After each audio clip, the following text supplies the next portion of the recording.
కల్వకుంట్ల కవిత రాజకీయంగా రాణించాలని కోరుకుంటూ పూజలు చేశారు తెలంగాణ జాగృతి సంస్థ నాయకులు. రంగారెడ్డి జిల్లా శ్రీ శివగంగా రాజేశ్వర ఆలయంలో అభిషేకాలు నిర్వహించారు. ఛత్రపతి శివాజీ ఇక్కడ ఆయుధ పూజ చేశారని పురాణాలు చెబుతున్నాయి. కవిత కోసం భారీ ట్రాక్టర్ ర్యాలీ నిర్వహించారు. మరింత సమాచారం మా ప్రతినిధి విజయ్ అందిస్తారు. ఈ నెల 25వ తేదీన ఏర్పాటు చేయబోయేటువంటి తెలంగాణ జాగృతికి సంబంధించినటువంటి పార్టీ ఏదైతే ఉందో ఆ పార్టీకి సంబంధించి అధ్యక్షురాలు కవిత మేడ్చల్లో ఉన్నటువంటి ఓ కన్వెన్షన్ హాల్లో కూడా ఈ పార్టీని ఆవిర్భవించబోతారు. అయితే దీనికి సంబంధించి ఈరోజు ఇటు మహేశ్వరంలో ఉన్నటువంటి శ్రీ శివగంగా రాజరాజేశ్వర స్వామి ఆలయంలో ఓ ప్రత్యేక పూజలను కూడా నిర్వహించారు. ఈ ఆలయం యొక్క ప్రాముఖ్యత చూసుకున్నట్లయితే వందల సంవత్సరాల క్రితం కూడా ఈ ఆలయాన్ని నిర్మించినట్టుగా కూడా ఇటు స్థల పురాణం చెప్తా ఉంది. అలాగే ఈ ఆలయానికి ఛత్రపతి శివాజీ మహారాజే వచ్చి స్వయంగా ఆయన ఇక్కడ ఆయుధ పూజ చేసినట్టుగా కూడా చెప్తా ఉంటారు.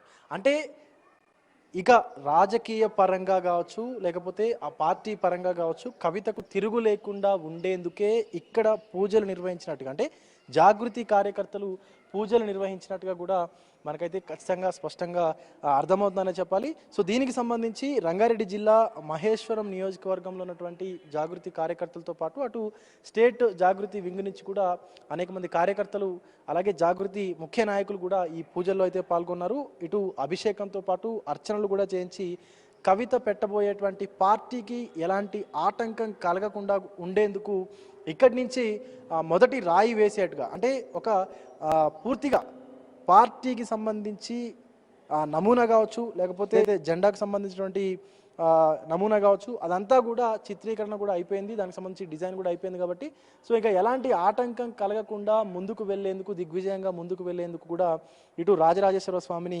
దర్శించినట్టు కూడా చెప్తా ఉన్నారు. అయితే ఇటు రంగారెడ్డి జిల్లాకు సంబంధించిన జాగృతి అధ్యక్షుడు చంద్రకాంత్ ఆధ్వర్యంలో పెద్ద ఎత్తున కూడా ఒక 100 ట్రాక్టర్లతోటి ర్యాలీని కూడా నిర్వహించారు.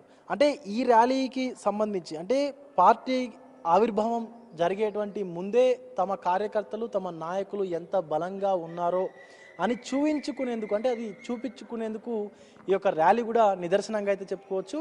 అండ్ చాలా వరకు కూడా ఇప్పుడు కవిత పెట్టబోయేటువంటి పార్టీ ఏదైతే ఉందో ఈ పార్టీకి సంబంధించి పెద్ద ఎత్తున యూత్కు అలాగే మహిళలకు కూడా పెద్ద ఎత్తున కూడా వారికి స్థానాలు కల్పిస్తామంటూ ఇటు జాగృతి నాయకులు చెప్తున్నటువంటి పరిస్థితి కనిపిస్తూ ఉంది. సో మొత్తానికి ఈ 5 రోజులు ఏదైతే 25వ తారీఖున పార్టీకి సంబంధించినటువంటి ఆవిర్భావ కార్యక్రమం ఏదైతే నిర్వహిస్తూ ఉన్నారో, సో మరి కొద్ది రోజుల్లోనే కూడా ఈ యొక్క ఆవిర్భావం ఉంటుంది. కాబట్టి యావత్ తెలంగాణ ప్రజలందరూ కూడా కొంత ఆసక్తిగా ఎదురు చూస్తున్నటువంటి పరిస్థితి కనిపిస్తూ ఉంది. సో ఇటు ఈ పూజలకు సంబంధించి, అంటే ప్రత్యేక పూజలకు సంబంధించి ఈ యొక్క అభిషేకాన్ని కూడా కవిత తనయుడు ఆదిత్య నిర్వహించాల్సి ఉండగా కొంత ఏదో వేరే పనిలో పడి రాలేదంటూ కూడా ఇటు జాగృతి నాయకులు అయితే చెప్తా ఉన్నారు. సో మొత్తానికి రోజుకి టైం దగ్గరికి వస్తున్నటువంటి కొద్ది కూడా కవిత పెట్టబోతున్నటువంటి పార్టీ ఏదైతే ఉందో దీనికి సంబంధించి కూడా పూర్తిగా ఇంట్రెస్టింగ్గా మారుతున్నటువంటి సిచ్యువేషన్స్ అయితే కనిపిస్తూ ఉన్నాయి. మరి కొద్ది రోజుల్లోనే పార్టీ ఆవిడ అనౌన్స్ చేయబోతా ఉన్నారు. సో దానికి సంబంధించి కూడా పూర్తి వివరాలు త్వరలోనే వెల్లడించనున్నారు అన్నట్టుగా కూడా జాగృతి నాయకులు అయితే చెప్తా ఉన్నారు. వీడియో జర్నలిస్టు పవన్తో విజయ్ బిగ్ టీవీ, మహేశ్వర్.